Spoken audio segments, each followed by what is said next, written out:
After staging a sit-in at the entrance of the Brooklyn Bridge, 99 are arrested. The number is now a symbol of the Occupy cause. We are the 99%!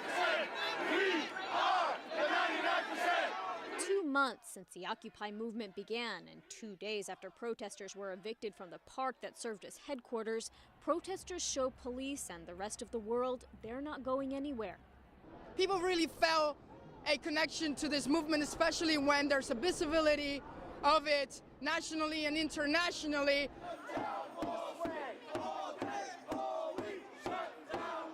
The day started at the New York Stock Exchange. Chanting, "Shut down Wall Street," protesters marched to the stock exchange hoping to disrupt trading.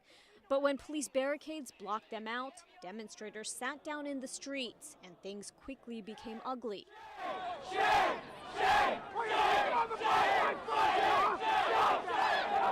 We rattled their cage, and now they're cracking down. We just got to show them that we're going to keep going on. The harder they push us, we're not going to break.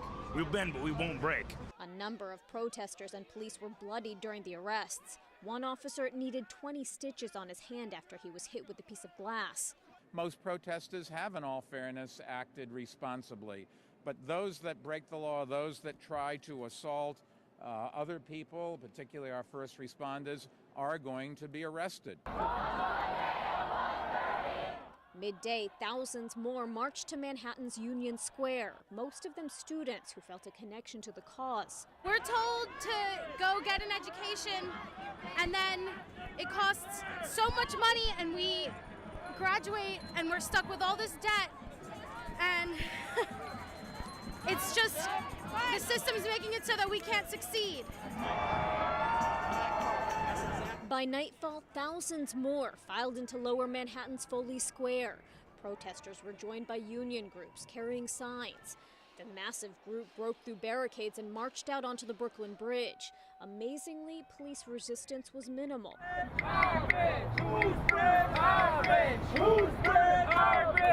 The events coincided with Occupy demonstrations in other cities, among them Miami, Las Vegas, St. Louis, Philadelphia, D.C.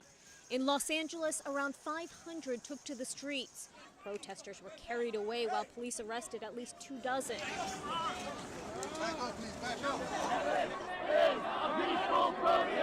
In New York, nearly 200 arrests, but protesters say it was to be expected, given the running tally over the past week. They say the arrests are a wake-up call for the whole movement. I think that people are really outraged, and the more Bloomberg handles it that way, the more the police are violent, the more people are going to come out and really let their voices be heard. In New York, Bonnie Ghosh, Associated Press.